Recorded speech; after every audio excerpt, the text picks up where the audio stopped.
The Xbox Drive is powered by the You, Me, and Capri Patreon. We want to say thank you to some people, starting with our Diamond executive producers, Slimer Snarf, Lee Navarro, and Jonathan Brown. Also, our Platinum producer, Robbie Bobby Miller. And then to our Gold level patrons, like James Johnson, Jean K, Skinny Matt, Ashley Nicholson, Becky Grockmall, Trucker Sloth, Argo, Egg Shen, and Ray Sony Pony Martinez. Thank you everyone for all of your support.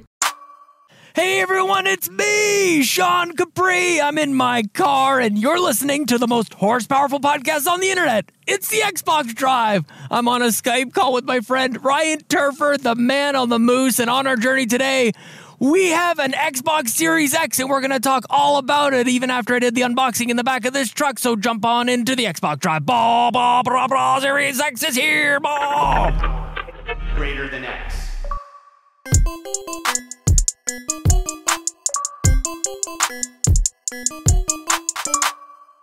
Welcome to the next generation, Sean Capri. Welcome, world exclusive, Ryan World Turford. premiere. World premiere in Canada. Today World was just Canadian the premiere. day of world premieres, Sean. Today, I mean, we're recording this on Wednesday for folks that don't know, and today was quite a busy day. Hype day, man. Xbox Hype Drive day. YouTube channel with world premieres. The most unique unboxing, I think, on the internet is what is trending right now on the interwebs, man. A lot of people giving out a lot of love. We got a chance to get an Xbox Series X nice and early. I immediately grabbed my wife and said, okay, we're going to do this thing. I had floated the idea of doing the unboxing in the back of the truck by her before. So when the time came, she was ready to go. She loaded up the kids, found a spot for us to go around in a parking lot with some entertaining speed bumps. And dude, like, I don't do a whole lot of YouTube videos like that, but I'm really happy with how it turned out. And I'm even more happy with the response that it has gotten so far today. Like, people have been so kind. A lot of people sharing it and commenting on it. And it's just like, that's what it's all about, man. That's why we are provided these opportunities, is because of the community and everybody who supports us and reaches out and engages with the show. As silly as it is, it's an Xbox podcast in a car. It is ridiculous, but people seem to like it, and we love doing it. And I'm on a high right now, man. I had like 2 hours sleep last night after they moved up the embargo for the video. They're like, oh yeah, like it's going to be on the 30th, and it was just yesterday they moved it up to saying, yeah, everybody's got their consoles, so go ahead and publish your videos. We're like, dude, I was going to spend all week to get this thing done. So burn the midnight oil, got it up there. And yeah, dude, I'm just really excited about it. We have the Series X. I have been playing it. I'm not really allowed to say anything else about that just yet, but you can now see it. The time will come. We will definitely talk about it for sure. You can definitely count on that. And yeah, I mean, I'm super proud of the way the video turned out as well. It's one of those things where you totally took this task on yourself, Sean, and you put out an amazing video that people really love. helped me with the audio, dude. You really, like, I appreciate what you're saying, but you really helped me out of a jam, and I was really like questioning some of the technical stuff. And on Friday night after the recording of it, we were playing games, we were chatting and stuff. So I appreciate you're always there to just kind of like, level me out a little bit. So I really appreciate that. And I feel like we're just getting started. Like, we've been doing this now together for a year. The Xbox Drive is 3 years old, and it just still feels like it was all leading up to this. Like, now Series X is here. People are going to have it in their hands very, very soon. And it feels rock solid. Like, you just kind of open it up, you're like, this feels so purposeful, and the design is intentful, and the controller feels really good in my hands. And people are realizing that as I'm driving, I'm talking with my hands as well, holding the controller. So check out the YouTube video. But yeah, dude, it feels right. One thing, though, I do want to mention while we're on the topic, no Xbox Live and no Game Pass in the box.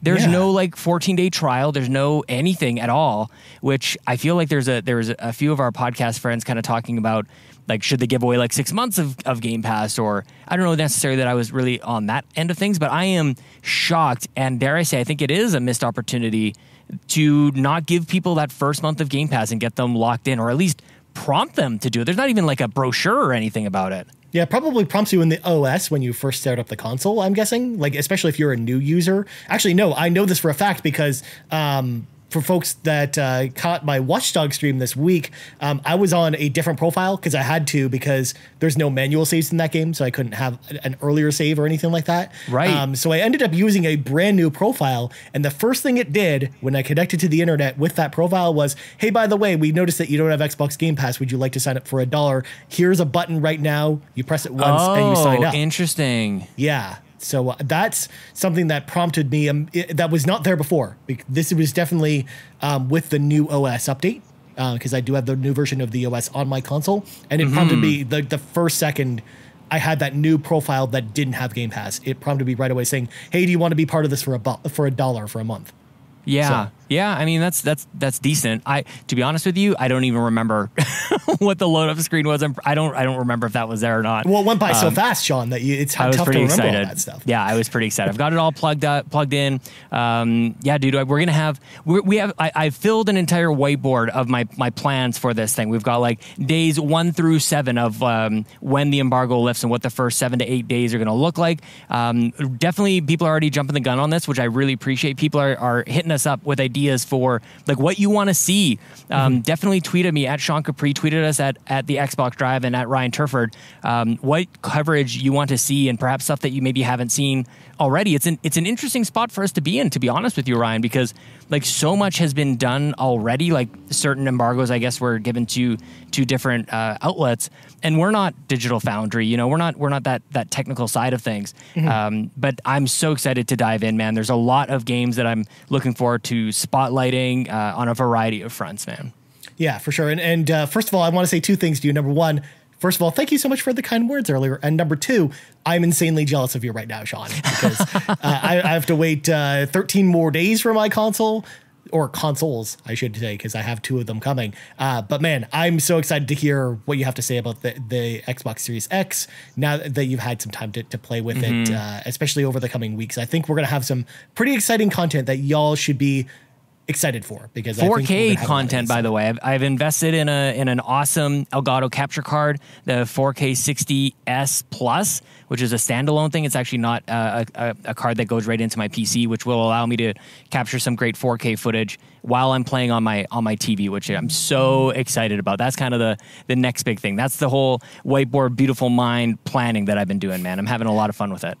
For sure. And like Sean said, feel free to let us know what type of content you want us to cover for the Series X. If you have specific questions for us, we would love to hear that as well. And we might not be able to answer them right away, but we'll keep track of them and we will be able to answer them when the time is right for us to do so. So yeah, man. Definitely send those in. But Sean, we should probably roll into the show proper, because we also have to clean the garage with some more stuff. So first off, of course, this is your weekly reminder that yes, we have a YouTube channel now, but we have our custom URL ready to go. So it's not youtube.com/gobbledygook, whatever name it just randomly came up with.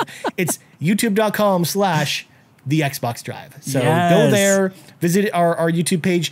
We are giving away 1 year of Xbox Game Pass when we hit 500 subscribers to one lucky subscriber. So make sure to go sign up on the page, subscribe to us.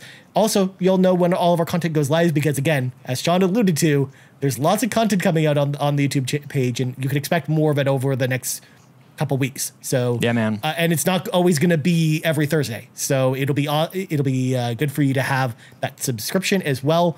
Speaking of that, we had another video go live this morning, or yesterday morning if you're listening to this on Thursday, and that is my Watch Dogs Legion review. We were provided an early copy of the game by Ubisoft. I streamed it on Monday. So first of all, if you want to see the first hour and a half of the game, I actually played it on stream, and you can actually watch the VOD on YouTube right now.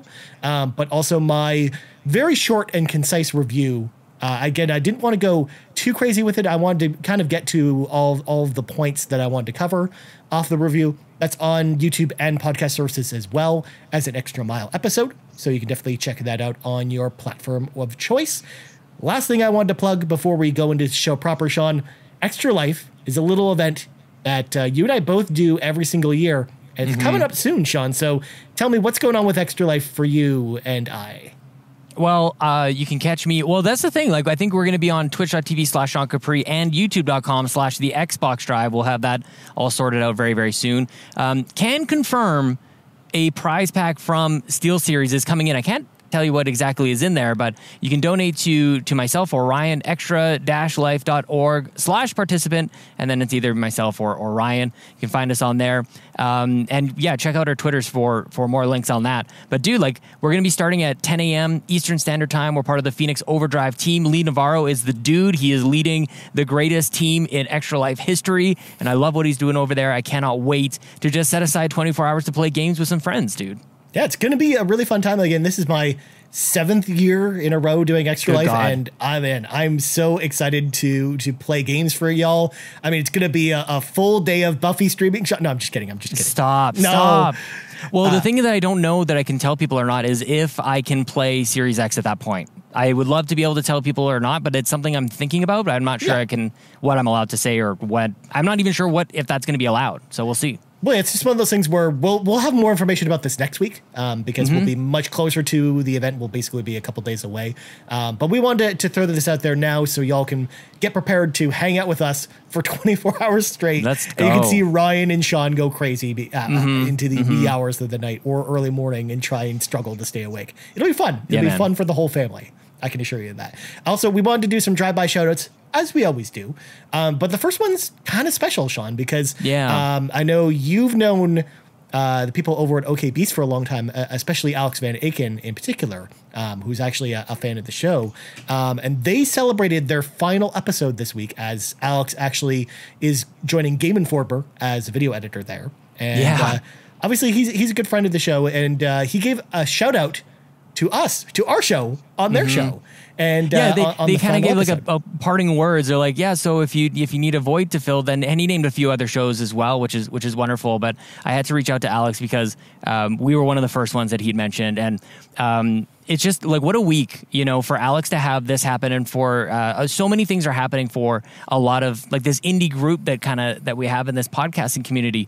I couldn't be more proud of Alex Van Aken for what he has achieved and what he has been striving for 5 years through OK Beast and through Pixel Pulse Radio. I've been a fan and a friend of Alex for many, many years. This is like such a dream come true for him, and I just wanted to express how proud I am and how the whole community is wrapping its arms around Alex as he moves on to this next chapter. And I just can't wait to see what's next for him and for Brandon and for Ian as well. Those guys are just such a highly talented group of guys, and I just wish all the best for them, man.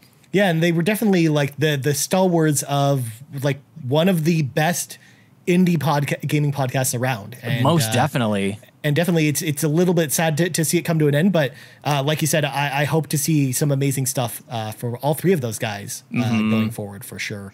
So we wanted to give them a special shout out. But also, we also like to give shout outs to YouTube comments as well. So we're going to start with Heather Bonney, and she says, award-winning segue that would make even Seth Meyers proud. We should probably slam the brakes on this conversation because we have some breaking news. Well done, Ryan. Well, if you like that, we literally use it on every show. So I hope you like that very much. We can't avoid the car puns. Yep, we're going to do it every time, man. But Heather also adds that to echo everyone else, this podcast is getting better by the week. Absolutely love the easy conversation between Ryan and Sean, the graphics, and the fact that you actually show the gameplay while talking about it. That is essential for the listener/viewer. Thanks for such a great show. And thank you so much for the kind words, Heather. That's no doubt. Really sweet. And yeah, that's been probably my favorite piece of feedback that we've been getting through all these comments on YouTube, is just how much people are liking the new video format with the video game playing and stuff like that too. Like I love being able to show you me playing the game, for example. Like I think that adds a lot of credence to what I'm talking about, for example. So a lot of people mentioning that. Obviously we can't read through every single comment, so thank you to everybody for being so engaged in that comment section. That's huge, and that helps us grow and it helps other people discover our channel, and just we love having that conversation back with you guys. It's something that's new for us on YouTube, as not everybody is on Twitter. You know what I mean? For sure. And last one from Eric Cave. He asks, the video show gets better every week. Good job on showing the game videos while you talk about them. This has become my go-to Xbox podcast because you talk about the games you are playing, keeping it focused on Xbox while not stoking the console wars. Stick to the facts instead of speculation, and you have fun.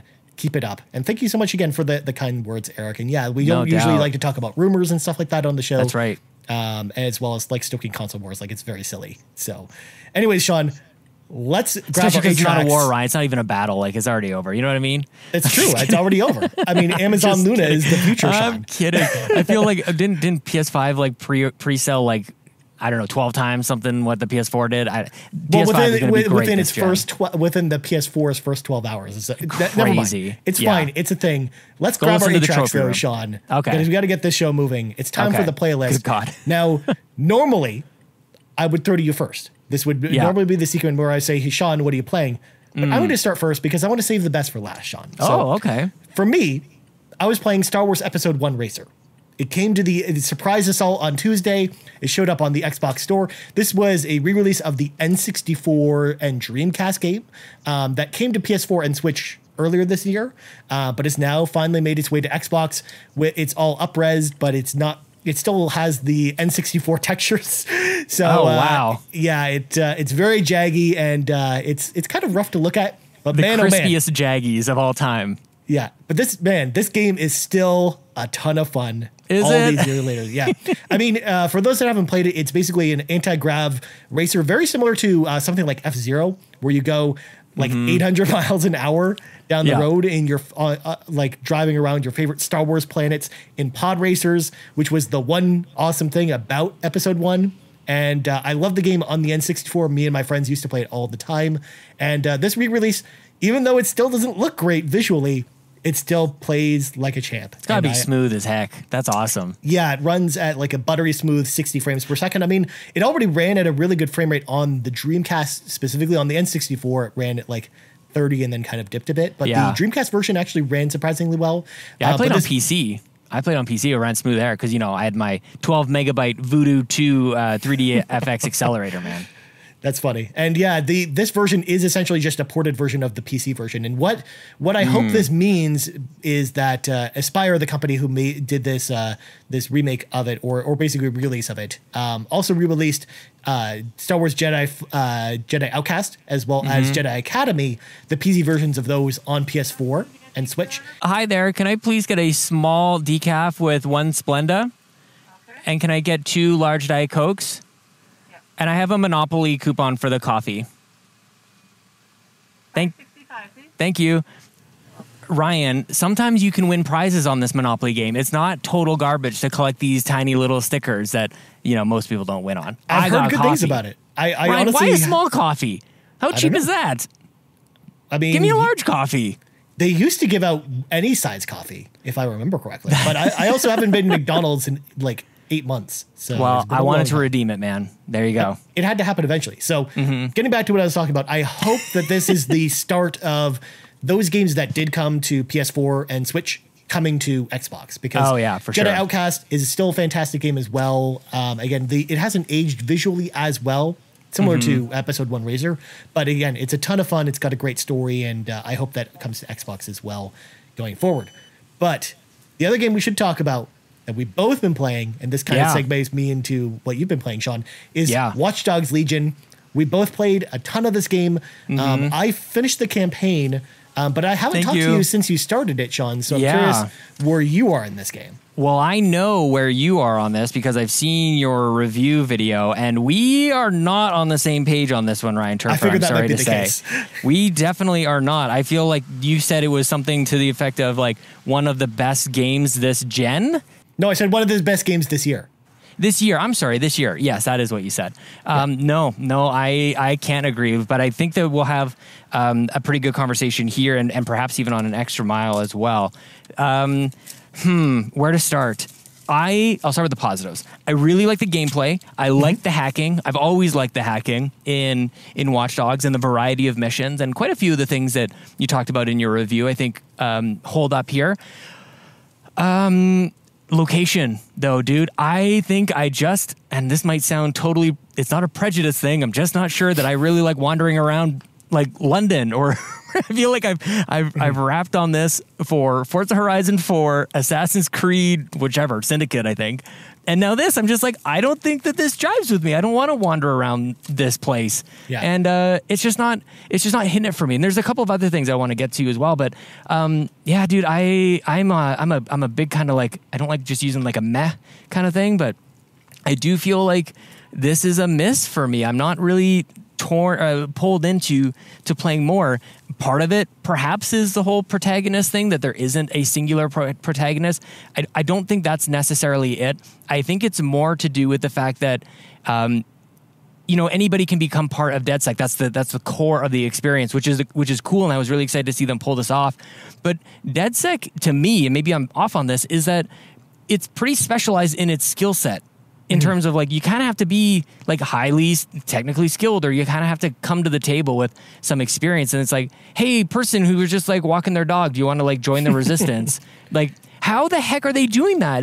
It's almost too. It went just one step too far. It's almost like they jumped the shark a little bit, where everything else is totally unrealistic and unreasonable for me to accept that as reality. But this is just that one step to go. I don't buy that this person could become a useful member of DedSec.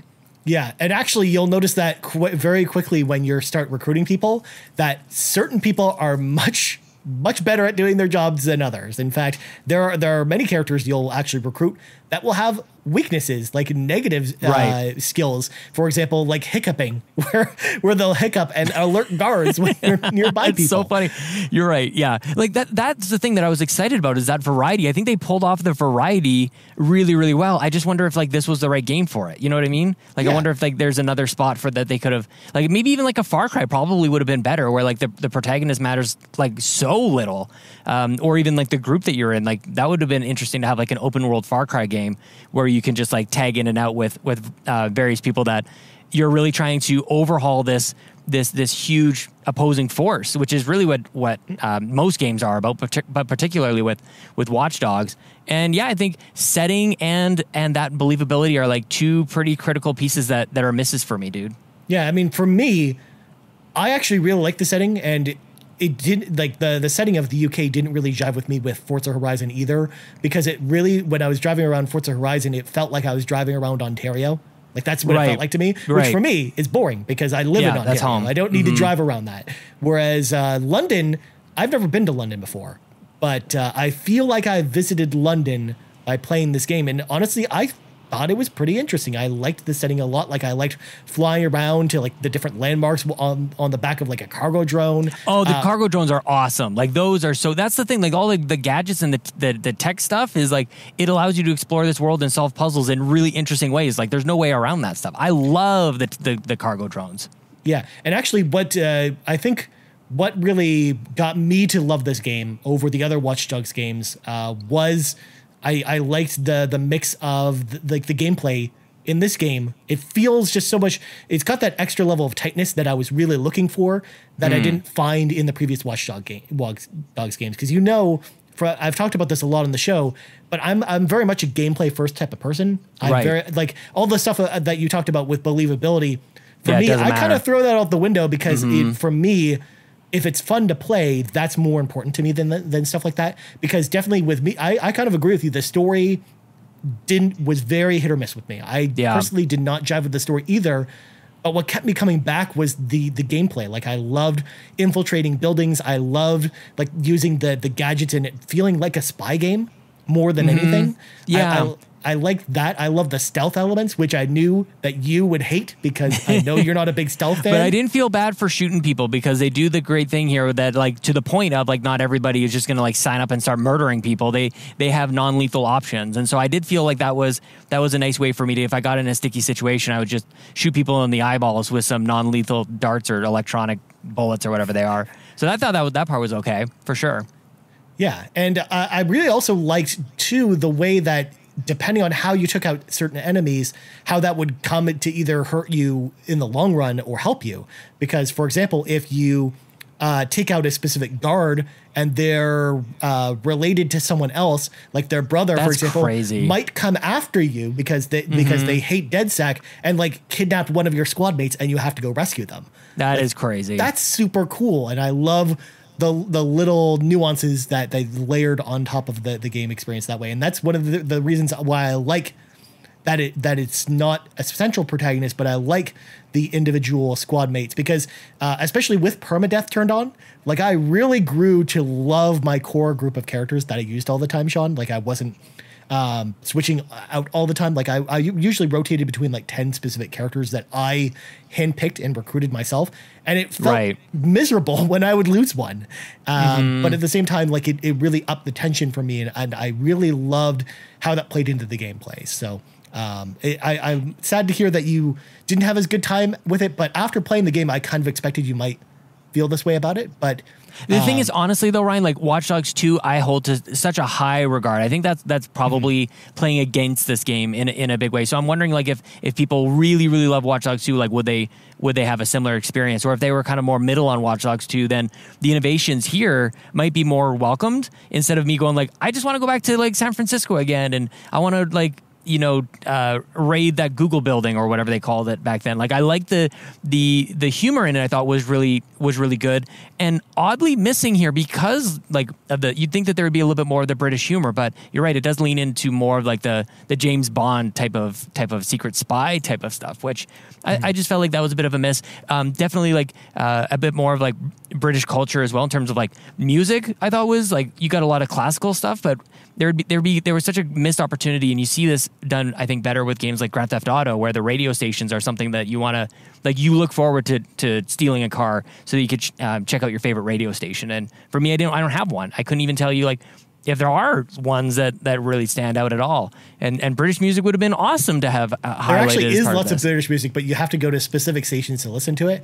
I was just listening to the death metal station all the time, Sean. That was my favorite radio station. That's just not what I think of when I think about like British. Like, yeah, but there's British death metal. It's great. That's I don't know. That's like the last thing I think of when I think about like British music. I know, but they had bands like The Clash in there, for example, and the Sex Pistols. Like a lot of British bands were in there as well. But yeah, you're right. Like it wasn't as many as you would have hoped for, I think. I don't mean to harp on it. I just a bit of I still want to spend more time with it. You finished the campaign. I've not. I'm also not using permadeath. You did. So maybe there's just different approaches to it. I will finish it. And now with some delays that we'll talk about, I'm sure, I think I'll definitely have time to actually complete the entire mission. For sure. Well, Sean, did you play anything else this week besides Watch Dogs? I know you were also playing Series X, and I don't know how much. I'm getting that all set up. I'll talk about getting that whole thing set up at another time, I think. Perfect. Well, let's slam the brakes on this conversation. It's time for some breaking news. There's a lot of news stories this week, but we're running out of time, so we're probably going to blow past some of these, like speed. We got 10, 12 minutes or so. Well, it's fine. So first news story, and this was kind of an amalgamation of two articles that came out this week, because Phil Spencer is essentially making the rounds with the console coming out. He's doing a whole bunch of interviews right now. So we're learning some interesting tidbits. So the things that I'm going to go over here are pulled from two articles that, again, I've linked in the show notes if you're curious about them. They're over at The Verge as well as GameReactor.eu. So first little tidbit, and this is something that the internet was kind of on fire talking about, no pun intended, with the Amazon Fire Stick, is that Phil hinted that there may be TV streaming sticks coming for playing Xbox game streaming, very similar to Fire TV or some of those, like Chromecast, for example, where you plug into your TV and just stream your Xbox. Like I thought that was really interesting that they were hinting towards that. And this is something we kind of talked about a little bit when game streaming was first announced for Android, because I was curious to see if they were going to have it like the app preloaded on Samsung TVs, for example. Right. But this is another route that I easily foresaw them doing it. It's awesome to hear that. It sounds like they're thinking that they might roll out a system with this. What do you think about this, John? Yeah, and it just kind of like I can't remember where I saw this, but I thought it was a genius idea. Is that like it would be like the Series whatever T or something like that, where it would just be another way of entering into the Xbox ecosystem, and also that it could be a different version of Game Pass, where like you pay maybe instead of $15 a month or whatever it is to $20, and it would include that as well. Maybe a slightly different take on the all access type of deal. It makes total sense. It's the Roku of video games. So they become like the Netflix of video games. You could have a Roku of video games. Like they're really putting it forward, man. And it's exciting for me just because it's like it'll bring more people in. I'm curious to know whether or not how many of us people who have a Series X or the console experience, how many of us will want to have that Amazon Fire Stick experience as well. maybe just as an optional one, and it plays, to me, it kind of plays a similar role as xCloud or remote play for us now, where you might be just a little bit away from the TV, but you still want to play, or you might be just a little bit away from your main gaming center, but you can still have an opportunity to like jump into your games really easily. Yeah, I think this is there's definitely going to be an audience for this type of device. And I don't know if necessarily we're the type of people for that. But I'm excited to see what they do with this. Like if they price it well, like honestly, I think I could see these playing off shelves. Yeah. Yeah, like you can't really always have a Series X next to every one of your TVs if you're lucky enough to have more than one TV or one space. So it'd just be kind of nice to have that backup. I know, like for me with the Switch too, I want a dock next to all my TV, so I can just take up the Switch and like drop it into the next one. So if they can have a similar experience with Xbox, I think that would be awesome. For sure. Well, we also learned some more information, such as new tiers of Game Pass have been teased. So I'm curious to see how that's going to work. I think that's with relation to this. Yeah, I would imagine so. More studio acquisitions to push Game Pass are in the works of some kind. Phil actually wants to see more single-player games from first-party studios. He's talked about more and more that he kind of lets the developers just develop whatever they want to, but he just wants to see more single-player focused stuff come to light, because we did see a lot of multiplayer experiences come from first-party this generation. Yeah, they'll come. The Xbox brand is also lacking first-party E-rated titles, and that's something that we did have a little bit on the 360, but this generation, we've kind of been devoid of that, other than Minecraft and Minecraft Dungeons. Yeah. And then he's unable to give any solid answers on any Bethesda-specific questions until the deal is finalized in early 2021, which kind of goes back to what we were talking about when he was answering the Kotaku articles question. Right. We talked with Steve Totillo about some of the Bethesda stuff. He couldn't really go into any details about anything, because they officially can't do that until the deal is finalized. Right. So it's good to know confirmation of that's what's going on. Well, it's not even on their website. Like, there's not. If you go to like Xbox Game Studios, like those studios don't show up there just yet. So yeah, the deal definitely is not done yet. Yeah, because we knew when they first announced the deal that it's an intent to buy, but it's not finalized yet. It's not supposed to be finalized until again like February or March, I believe. So it's still a whiles away before that deal becomes official. They got to clear the check. Exactly. Well, next news story that came just out of nowhere this morning. Yeah. Chris Lee has apparently resigned from Halo Infinite's development. So he's no longer the lead on that game. And there's some interesting things going on with this game, Sean. I don't know what to make of this news. I mean, I don't know what's going to happen with Halo Infinite. I'm going to ask you this because I don't want to dive too deeply into this. Do you think Halo Infinite's in trouble? Yeah, I do, and I'm not normally like the doomsday type of person. But now that this has happened, I'm recalling in my mind how many times we've had conversations, and maybe even with Luke prior to you, like how much change has happened with the studio over the years. And I think it's at now, given the delay and this. I mean, even the delay itself, you and I had conversations of, was this going to be bad for the launch? And I was, I'm not necessarily always like the Xbox cheerleader. Like, I thought that was catastrophic. They think they've managed those waters pretty well. This is another giant hit. And from everything that we're seeing from people like Jez Corden and Brad Sams and a few others are reporting things like that there's more of this to come, that game is in some trouble. And I hate hearing that because I was so hopeful for Halo to return to greatness, but how could it? We could be looking at quite a long delay on this, dude. What do you think? Yeah, I'm thinking that this signifies to me that this game, especially if we're hearing rumblings that there might be more of these style resignations coming, that this game might not be coming until 2022. Holy crap. But if it's awesome when it comes out, I'm happy to wait for it. Totally. I don't see this as being like as catastrophic as I did, prior to the whole Bethesda thing. I think they've really started to mitigate a lot of those risks where you can have a bit of a miss. I mean, this is a huge miss. There's no underselling that at all. But I think they'll be okay. I think there's still lots of games to play, and like we're talking about it, like I'm excited for so many dozens of games to play that like Halo could come on like 2 years, and I'd be totally fine with that. Yeah, there's lots of games to play on Xbox between now and then, I think. And not that I really wish that. No, definitely. I mean, obviously, if we could have the game tomorrow, I would love it. But definitely, we want the game to be good, and that's the main thing. Yeah. Well, I'm going to do rapid fire with these next 3 news stories, and then we'll get to the carpool. The Coalition have announced new content is coming to Gears 5. Essentially, there's going to be a new campaign DLC.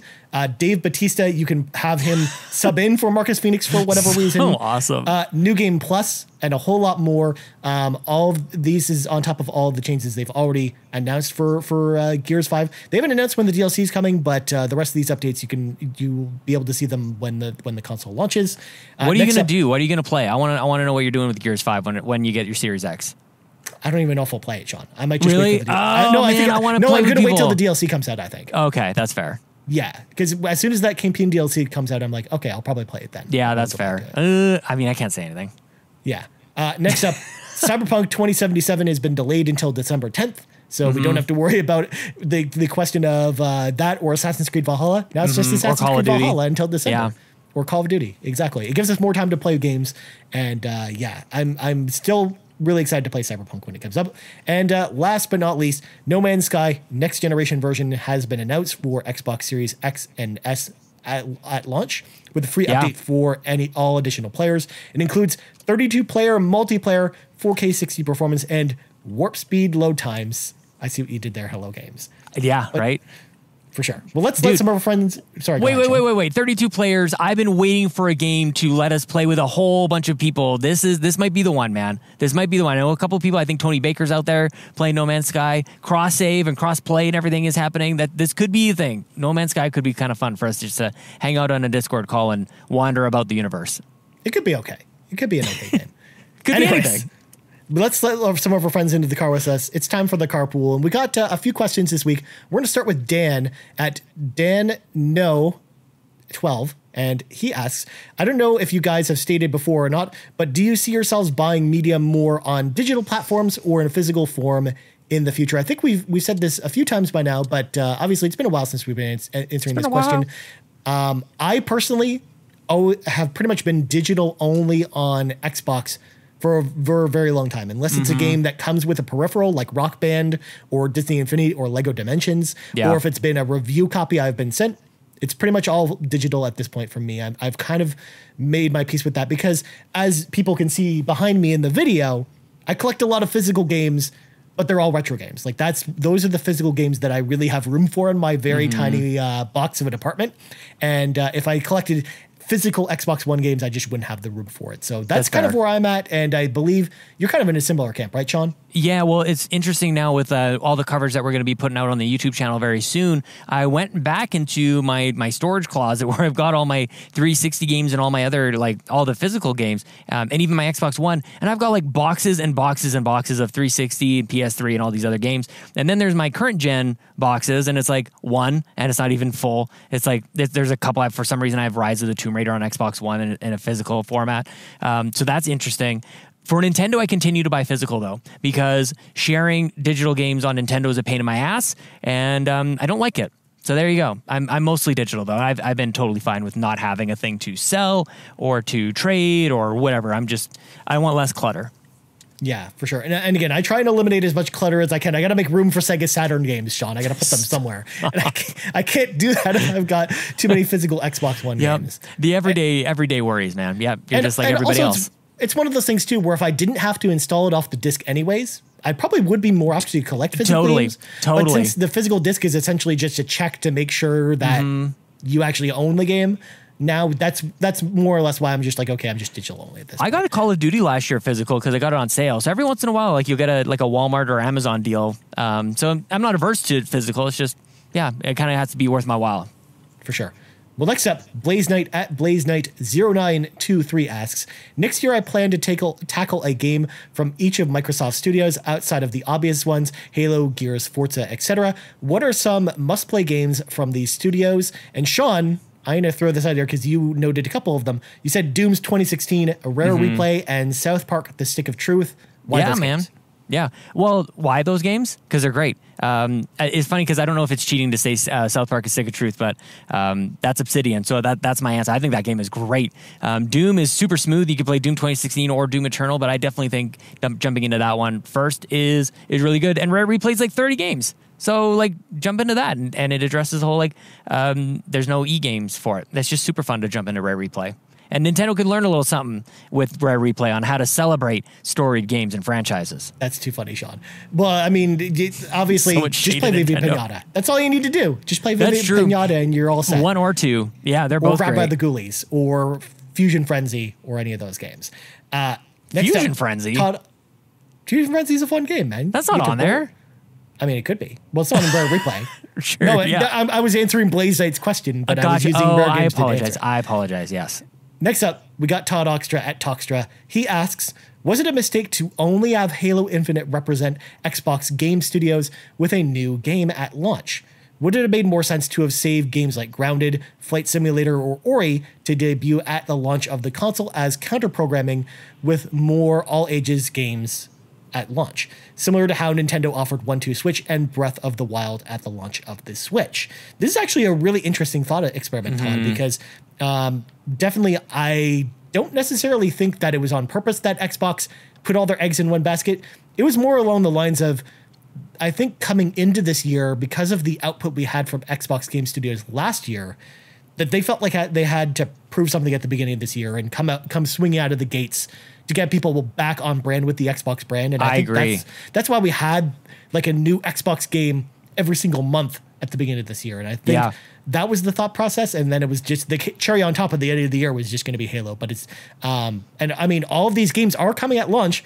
They're just not brand new at launch. Cause I mean, you're still getting Ori, you're still getting Grounded and Flight Simulator, like all within the launch window. Like Flight Simulator is the only one I'm seeing launch window for because I don't know when that's coming, but we do know it is coming at some point. So yeah, like those three games are all coming. So it's a matter of if they're not new or not. And I think that's interesting to think about if they kind of held back, let's say a Grounded or Flight Simulator to hold it back for the launch. But what do you think about this, Sean? I couldn't have said it better myself, man. I think it was really important for them to have a really solid year leading into a launch and garner some. And we even saw it with some of the revenue reports that they did. Like gaming is up with Xbox and things are going well.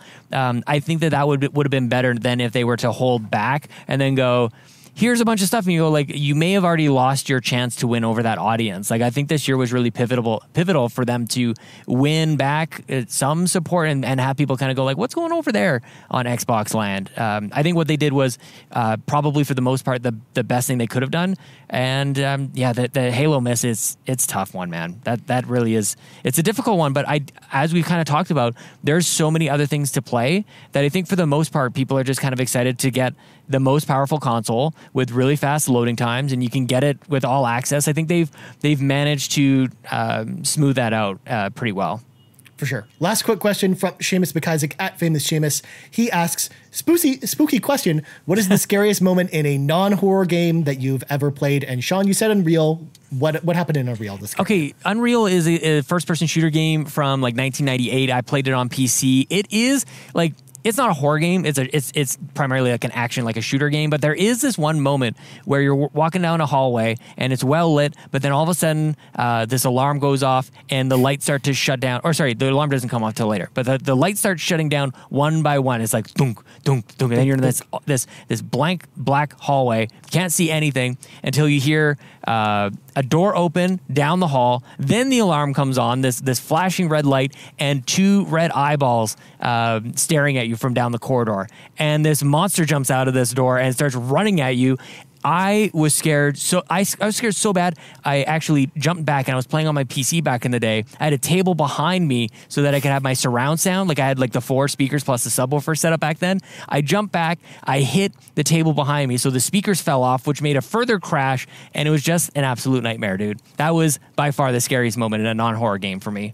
That sounds pretty freaky, my friend. As for me, Gone Home in particular, it's not a scary game or anything like that, but just creeping around the house at the beginning of the game when you don't know anything about the game, it feels really creepy. It feels like it's something out of a horror game, but it's not a horror game at all. It's a very touching story. But Sean, that's enough about that. We got to go. So before we go, Sean, plugs go. You can find me on Twitter at Sean Capri. It's Sean like Connery, Capri like the pants. And if you like the show, you can support it at patreon.com/YouMeCapri. What about you, man?